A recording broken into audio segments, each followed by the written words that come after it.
como é que você vê agora esse quadro, né?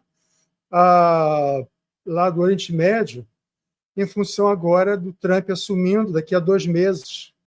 Bom, como a gente viu, essa eleição ela foi marcada por uma grande polarização interna nos Estados Unidos, mas em relação a temas de política externa, os dois candidatos, né, então a Harris e o Trump, eles não divergiam tanto assim em relação à política externa para o Oriente Médio especificamente. Então, o que a gente pode esperar agora com o Trump voltando, né? A gente pode esperar uma continuidade, pelo menos em relação à Palestina e Israel. A gente pode esperar uma continuidade desse apoio irrestrito, né? A gente pode esperar um aumento justamente dos assentamentos, né? O apoio ao aumento dos assentamentos ilegais israelenses na Cisjordânia, como você tinha mencionado no começo, né, da sua pergunta.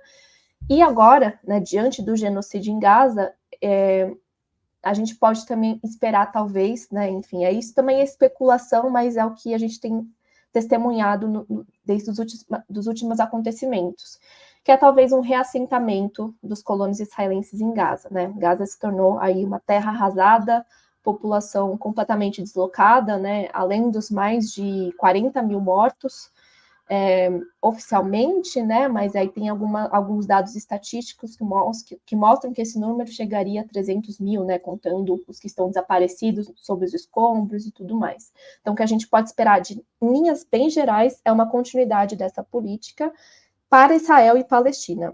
Agora, se a gente ampliar a análise para o Oriente Médio em geral, aí a gente pode incluir, por exemplo, a questão do Irã, né?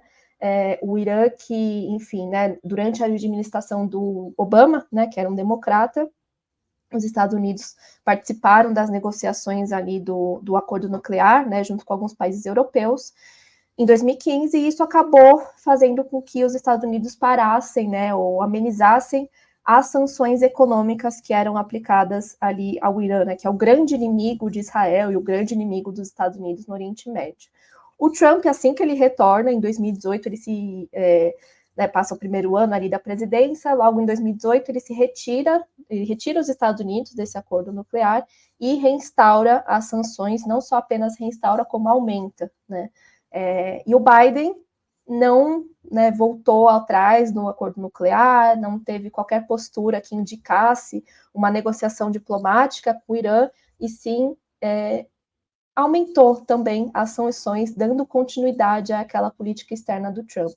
Então, o Trump voltando, a gente pode também esperar essa retórica e essa prática também muito agressiva em relação ao Irã, né, que é o grande poder ali no Oriente Médio, junto com a Arábia Saudita, e aí a Arábia Saudita também é um outro capítulo que a gente pode analisar, levando em consideração a volta do Trump. Isso porque, né, já prometo que eu vou finalizar essa parte. Mas porque a Arábia Saudita e Irã são grandes... eles disputam influência ali na região do Grande Oriente Médio, no Golfo Pérsico especificamente, ou Golfo Arábico. E ultimamente, né, no ano passado, a China conseguiu mediar o acordo de normalização das relações entre a Arábia Saudita e Irã, né?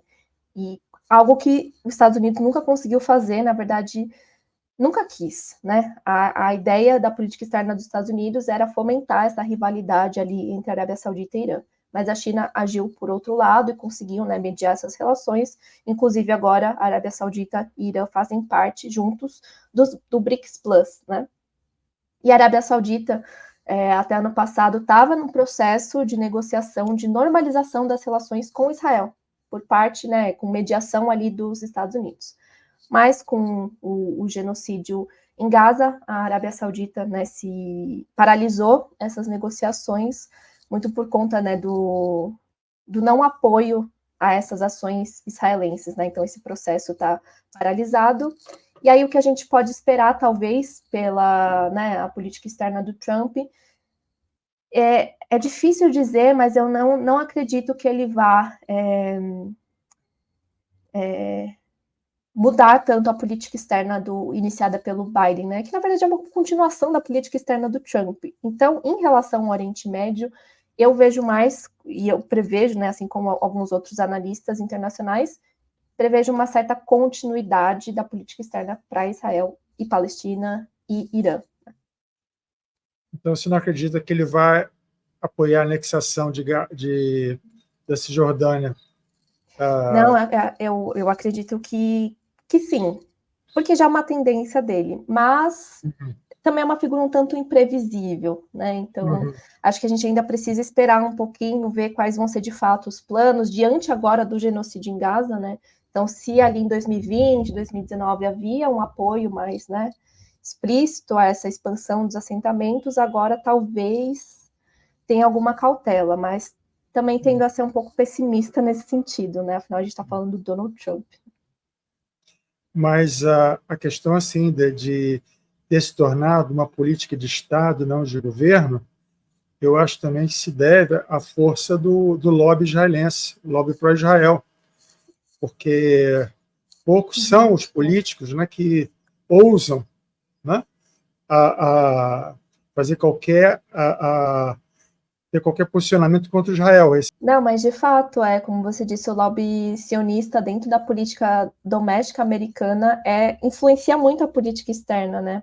Aqueles dois autores, o Stephen Walt e o John Mearsheimer, fizeram um livro só sobre isso, né? Lá em 2007 ainda, e foram super criticados, foram acusados de antissemitismo, enfim, né? Toda essa história que a gente sempre ouve quando se critica o Estado, né? A instituição do Estado de Israel e o movimento sionista.